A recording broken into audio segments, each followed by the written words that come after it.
आइए बात करेंगे यहाँ दिल से, जो पहुंचेगी सीधे आपके दिल तक। आइए मिलवाते हैं आपको ऐसी शख्सियतों से जिनसे बातें होंगी दिल से, जो पहुंचेगी सीधे आपके दिल तक।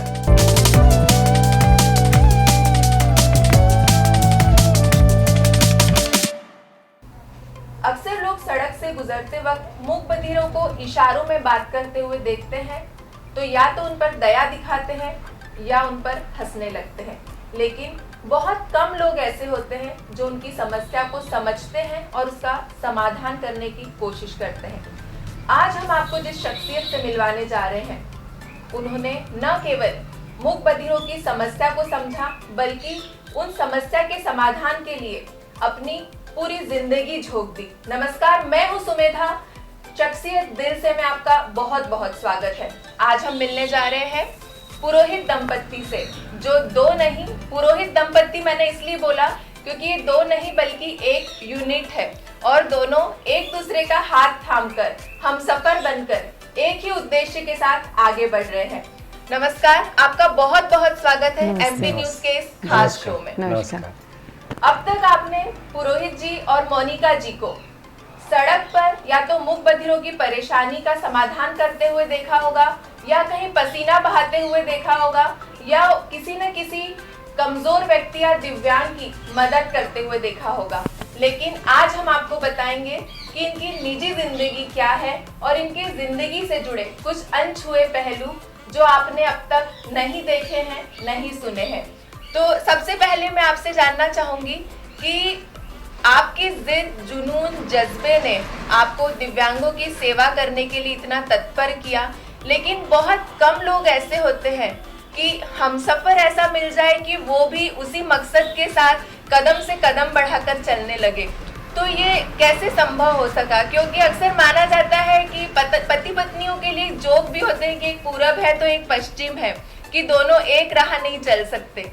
तो आप दोनों एक राह भी चल रहे हैं और आप दोनों की मंजिल भी एक है, तो कैसे ये चीज संभव हो सकी? देखिए, जब ये मिशन स्टार्ट हुआ, क्योंकि मूक बधिरों की जो स्थिति है पूरे भारतवर्ष में बहुत ही दयनीय है, तो जब उस परिस्थिति को देख के ऐसा लगा कि इनकी कोई आवाज़ नहीं है, इनके लिए काम करने की ज़रूरत है, इनको समाज में सशक्त करने की ज़रूरत है। और ख़ास तौर पे दिव्यांग जो बालिकाएं हैं, महिलाएं हैं, उनके साथ कई प्रकार के शोषण की घटनाएं पूरे देश में हो रही थीं। लगातार मैं जैसे ट्रांसलेशन के लिए, उनकी संवाद को समझने के लिए जाता था, उनकी मदद करने जाता था, तो मुझे एक ऐसी लड़की की तलाश थी जो मेरी इस काम में सहभागी हो सके और वो उनकी समस्याओं को समझे, और जो हमारे न्याय की जो व्यवस्था है, चाहे वो पुलिस प्रशासन हो, चाहे वो कोर्ट कचहरी हो, वहाँ तक अच्छे से रख सके। तो ऐसी स्थिति में मुझे ये लगा कि क्या मेरे सपनों को पूरा करने के लिए एक कोई ऐसी लड़की मिलेगी। तो एक विज्ञापन मैंने अखबार में जी, ये बहुत ही इनकी जिंदगी से जुड़ी एक बहुत ही मजेदार बात है कि लोग बहुत, आपने कभी नहीं सुना होगा कि शादी करने के लिए पेपर में इश्तेहार दिया हो। पुरोहित जी ने इश्तेहार दिया था और ये कहानी यही बताएंगे कि इस इश्तेहार के जरिए मोनिका जी उनको कैसे मिली। जी, ये विज्ञापन मैंने दिया कि मैं ऐसा काम कर रहा हूँ जो दिव्यांग जन के लिए है, और मैं सामाजिक कार्य करने में इच्छुक, जो मेरे कंधे से कंधा मिलाकर कार्य कर सके, ऐसी मुझे लड़की चाहिए। और ये विज्ञापन के तत्काल बाद हमारी मुलाकात हुई मोनिका जी से, और मुझे वो चीज़ दिखी कि मोनिका जो है वास्तव में दुर्गा के रूप में होगी, क्योंकि हॉरोस्कोप में मोनिका जी का नाम दुर्गा ही है।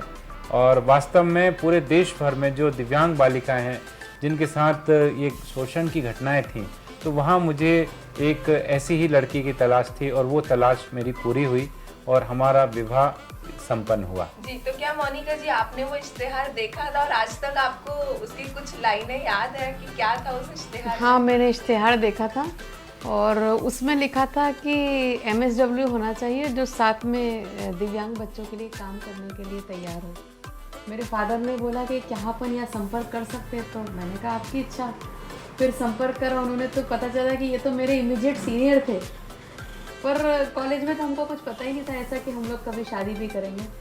तो ये अपने अपने फ्रेंड के साथ हमारे घर आए और हम लोग मुलाकात हुई, और फिर जब इनके जाने के बाद मदर ने पूछा कि ये इनसे शादी तुम्हारी कर सकते हैं क्या, तो मेरे को एक पहला वो लगा, फिर मैंने कहा हाँ कर सकते हैं, अच्छा लड़का है, तो हम लोग की शादी हुई है सर। अच्छा। सर आनंद सर्विस सोसाइटी के संस्थापक है और आप भी उसी में जुड़ गई, तो क्या आपका पहले से ऐसा कुछ प्लानिंग था कि मुझे भी इसी क्षेत्र में काम करना है?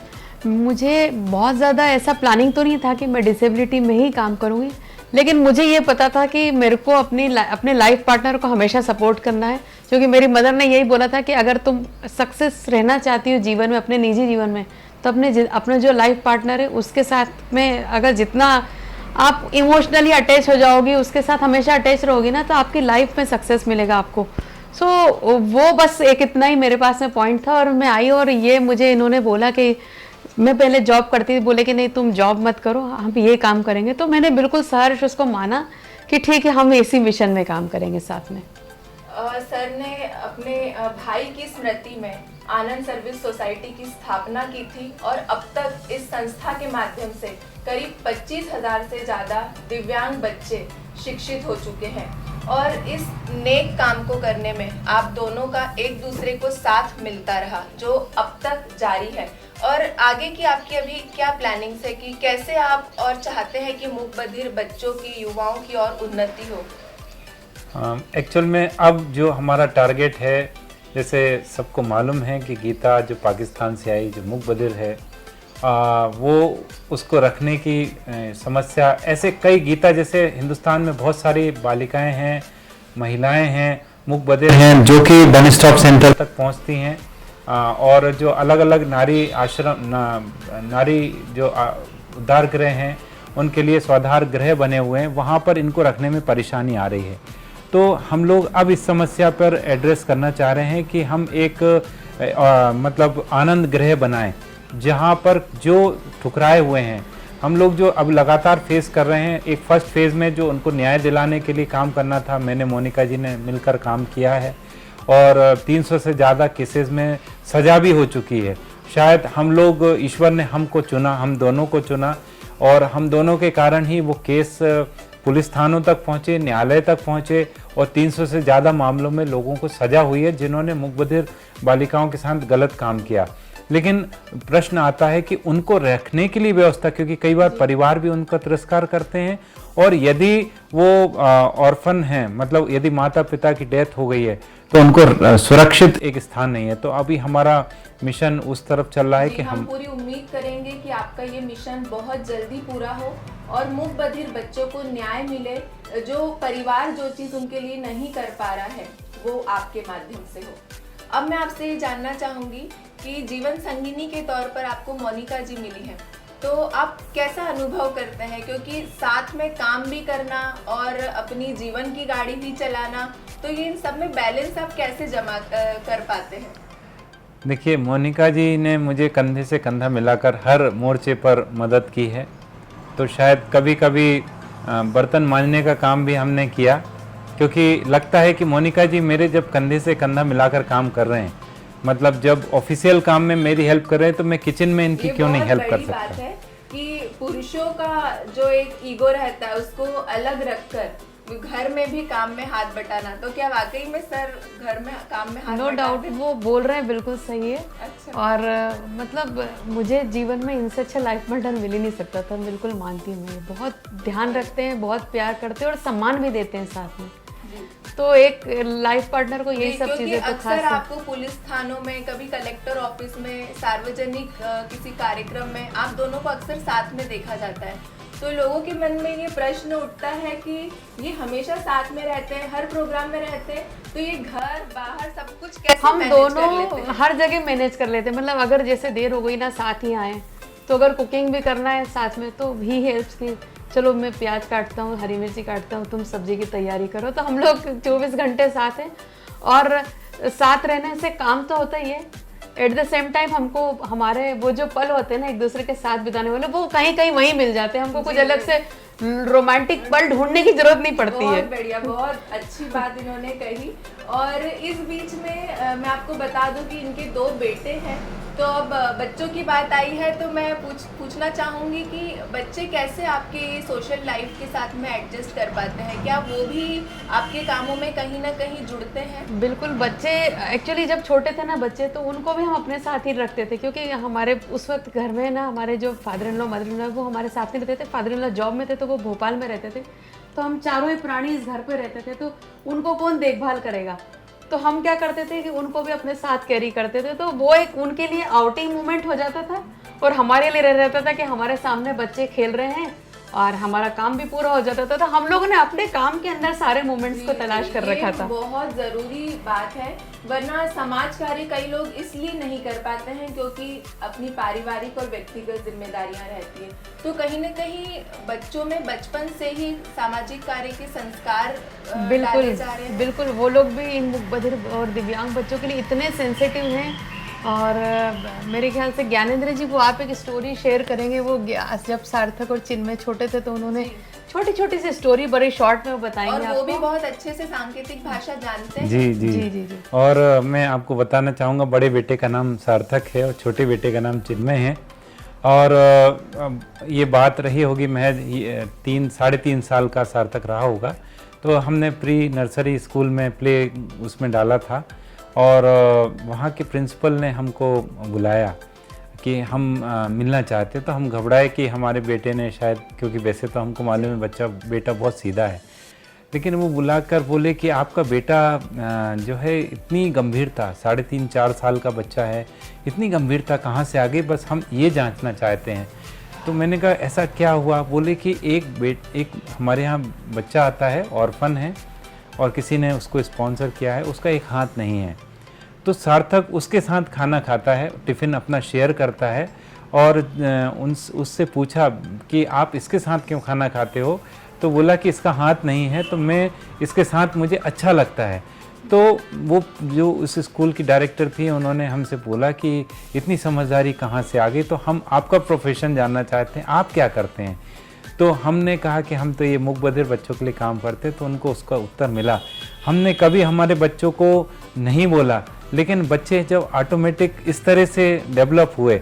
और एक और बात शेयर करना चाहूँगा, कई लोगों ने, समाज के, फैमिली के लोगों ने हमारा इस मामले में प्रोटेस्ट किया कि आपके जो बच्चे हैं, आप सेंटर भी वहीं रन कर रहे हैं, मूक बधिर बच्चे भी वहीं रहते हैं और आपके बच्चे हैं, शायद इनके ऊपर विपरीत असर पड़ेगा। लेकिन हमको विश्वास था कि हम अच्छा कार्य कर रहे हैं, तो इसका उल्टा असर नहीं बल्कि और अच्छा होगा। तो वास्तव में यही हुआ कि बच्चों की जो भावों की अभिव्यक्ति है और निखरी, और बच्चे बहुत अच्छे से बोलने के साथ जो हाव भाव की मुद्राएं हैं, तो शायद वो भी एक ये हमको स्कूल से स्पेशली टीचर्स बोलती हैं कि आपके बच्चे बोलने में तो अच्छे हैं बट एक्सप्रेसिव है बहुत ज़्यादा। जब वो बताने वाले होते हैं ना, तब उनकी आंखों से समझ जाते कि कोई खुशी की बात है या कुछ इस तरह की बात। बचपन से बच्चों को ऐसा माहौल दिया गया है, वो बचपन से इशारों की भाषा कहीं ना कहीं वो देख रहे हैं और समझ रहे हैं, तो उनमें वो भावनाएं बचपन से ही जागृत हो गई है। जी। और हर माता पिता को इससे सीख लेना चाहिए और एक मिसाल है सभी माता पिता के लिए कि अगर हम बचपन से ही बच्चों में संस्कारों के बीज बोएंगे तो हमें ज़रूर वो वृक्ष बहुत हरा भरा और सुखदायी ही मिलेगा, उसके फल हमेशा मीठे ही होंगे। और हम उम्मीद करते हैं जैसा आपने अपने बच्चों को संस्कारित आप कर रहे हैं, आपका उद्देश्य उसमें ज़रूर पूरा हो। जी, अब हम बताना चाहेंगे आपको कि अभी पुरोहित कपल केबीसी कर्मवीर से लौटकर आए हैं और बहुत ही इनका अमिताभ बच्चन के साथ बहुत अच्छा अनुभव रहा है। तो अब मैं सर से जानना चाहूँगी कि मूक बधिरों के लिए आपने जो काम किया, दिव्यांगों के लिए आप इतने वर्षों से काम कर रहे हैं, तो एक उसी का ये नतीजा था कि आपको उसमें बतौर मेहमान बुलाया गया, तो कैसा आपका अनुभव रहा वहाँ पर? देखिए, जब मौका मिला तो हमको लगा शायद ईश्वर ने फिर एक मौका दिया है प्लेटफॉर्म पे अपनी बात रखने का।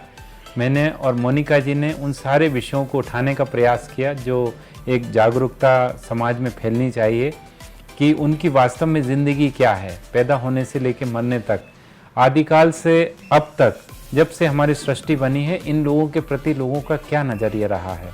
और उस पूरे नज़रिया के ऊपर हमने पूरा दृष्टिपात किया, एजुकेशन को लेके, उनको सामाजिक उनके जो अधिकार हैं उसको लेकर, और एक बात मैं शेयर करना चाहूँगा, अमिताभ जी को मैंने उसका पूरा क्रेडिट भी दिया कि अमिताभ जी ने इसके पहले भी हमको एक और शो आता था उसमें सम्मानित किया था। तो उसमें अमिताभ जी ने हमसे पूछा था कि हम क्या कर सकते हैं समाज के लिए, इन लोगों के लिए। हमने कहा था कि सर मूक बधिरों की भाषा जो है उसको संवैधानिक दर्जा मिल जाए ताकि इन बच्चों की पढ़ाई में हेल्प होगी। तो अमिताभ जी ने अपील की थी और उसके बाद अभी जो नई एजुकेशन पॉलिसी आई है उसमें मूक बधिरों की भाषा को मान्यता दी गई है पढ़ाने के लिए। तो इससे अमिताभ जी बड़े खुश हो गए। तो उन्होंने कहा कि अब मैं और क्या कर सकता हूँ। तो हमने लगे हाथों गीता के लिए भी अपील करवाई कि सर यदि, क्योंकि गीता, हम सिर्फ गीता के लिए काम नहीं कर रहे, गीता जैसे बहुत हमारे देश में बच्चे हैं जो बिछड़े हुए हैं। उम्मीद करेंगे कि जो पाकिस्तान से भारत आई गीता है उसका जो आपने मिशन हाथ में लिया है वो बहुत जल्दी पूरा हो। तो केबीसी से जब आपको फोन आया तो कितनी एक्साइटमेंट थी आपको, या आपने उसको बहुत सामान्य तरीके से लिया? देखिए मोनिका जी और मैं यही डिस्कस कर रहे थे कि फोन तो आ गया है, एक्साइटमेंट तो होता है कि अमिताभ जी के साथ शो का शूटिंग होगा, बट सबसे ज़्यादा जो भय था वो कोविड का था, क्योंकि हमारे साथ मेरी माता जी भी हैं और गीता भी हमारे साथ है। तो कैसे हम फेस करेंगे, क्या क्या दिक्कतें आएंगी, क्योंकि पूरा बड़ा चैलेंजिंग था। इनफैक्ट पार्टिसिपेशन केबीसी शो में ये खुद अपने आप में चैलेंजिंग काम है। जो पार्टिसिपेट कर रहा है वो कोविड की चुनौती को भी फेस कर रहा है। फिर इतने बड़े शो में जाते हैं तो आपको कहीं ना कहीं बहुत सारी चीज़ें दिमाग में आती हैं, बट एक्साइटमेंट था और उस पूरे मोमेंट को हमने रियल वे में एंजॉय भी किया। जी, अब थोड़ा सा आपके और व्यक्तिगत जीवन को छूने की कोशिश करेंगे। आप क्या बता सकते हैं मोनिका जी का सबसे पसंदीदा कलर कौन सा है और इन्हें खाने में सबसे ज्यादा क्या पसंद है?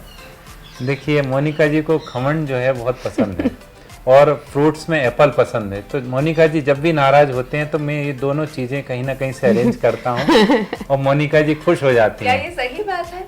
जी। और सर नाराज होते हैं तो आप क्या करती हैं फिर? सर को आलू की रस्से वाली सब्जी और चावल बना के खिला देती हूँ, वो उनका फेवरेट फूड है।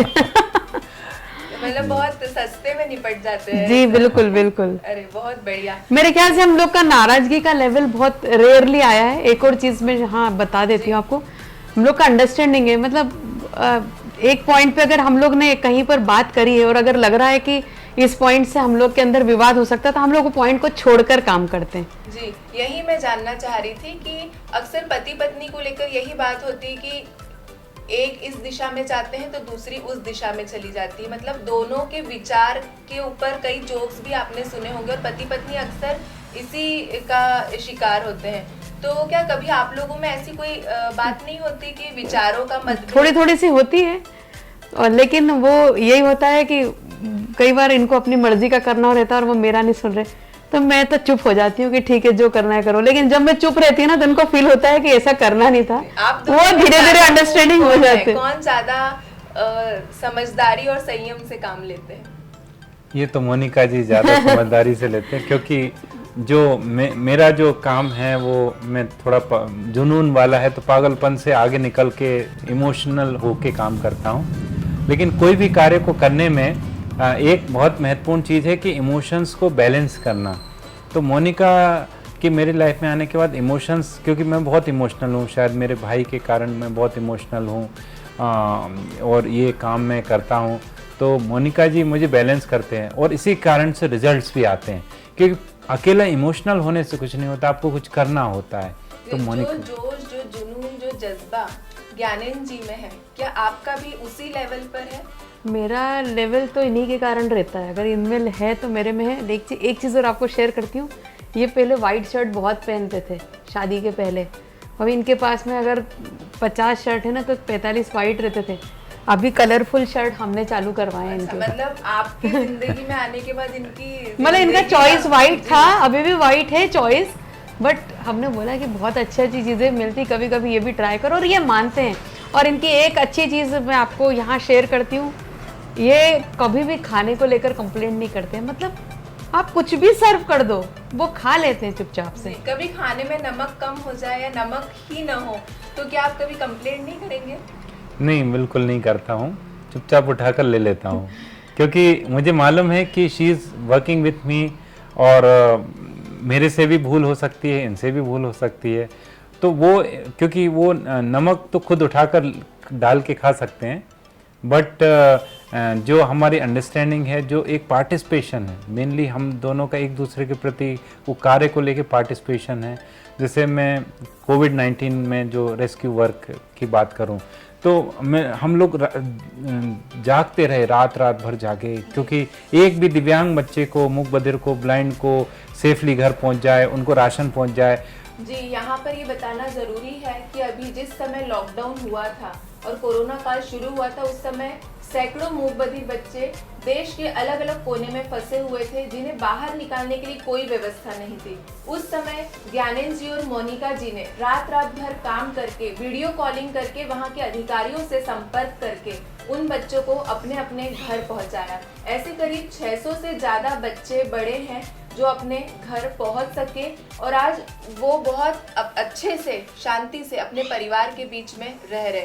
अदरवाइज वो यहाँ वहाँ भटकते रहते और उनके लिए कोई कहीं व्यवस्था नहीं हो सकती थी जी। और वो वाला दौर आपके लिए बहुत चुनौतीपूर्ण रहा होगा, रात भर काम करना। तो कैसे आप लोग ये सब मैनेज कर पाए? मोनिका जी ने मुझे काफ़ी कोऑपरेट किया और रात में मोनिका जी जागते, चाय बना कर देते और ऐसा लगता कि कोई बच्चा छूट ना जाए, किसी को कुछ हो ना जाए और सेफली घर पहुंच जाए।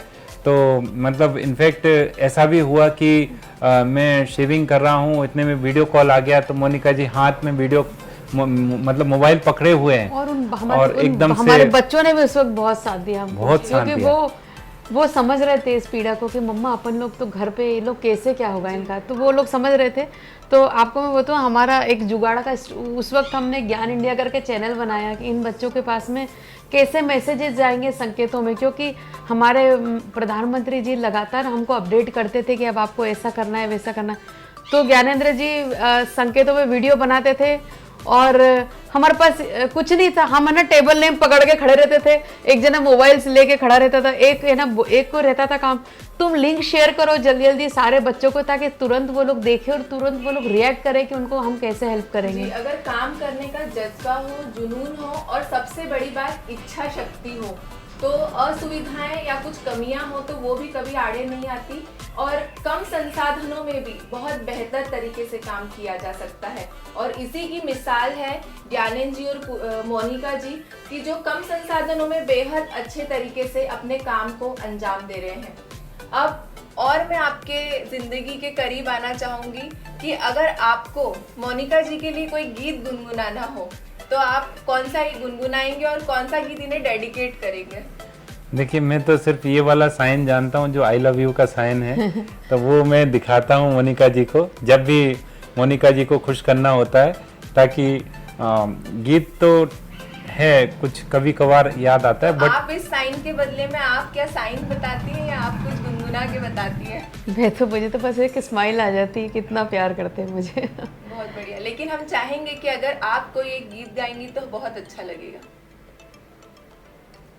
जो आपके दिल के करीब हो। जी, कभी गाना गुनगुनाया ही नहीं हमने तो एक दूसरे के, गाने के लिए समय ही नहीं मिला कभी। हम लोग बहुत सारे साथ में जो मोमेंट्स एंजॉय करते हैं, हमारे लिए तो वही सब कुछ है। और ईश्वर ऐसे बहुत सारे हमको समय देता रहे, क्योंकि ज़िंदगी बहुत छोटी है और कोरोना पता नहीं कब किसके साथ में क्या हो जाए, इसलिए हर दिन काम करके भी एंजॉय कर लें, साथ में रहना, घर पे भी एंजॉय कर लें, क्योंकि पता नहीं क्या होगा फिर। जी बिल्कुल, पता नहीं कब क्या होगा, लेकिन आपको 2 लाइनें तो गुनगुनानी पड़ेगी। ए मेरे हम सफर, एक तेरा इंतजार, सुन सदाएं दे रही है मंजिल प्यार की। क्या बात है, ये सफर आपका ऐसे ही जारी रहे और जो आपकी मंजिल है, जो आपका लक्ष्य है, वो आपको जल्द ही मिल जाए और ऐसे ही मूक बधिर, दिव्यांग और जो भी ज़रूरतमंद है उनकी आप सेवा करते रहे। बहुत बहुत धन्यवाद। MP न्यूज़ पर बने रहिए, अगले दौर में किसी और शख्सियत से आपकी मुलाकात करवाएंगे। तब तक के लिए नमस्कार।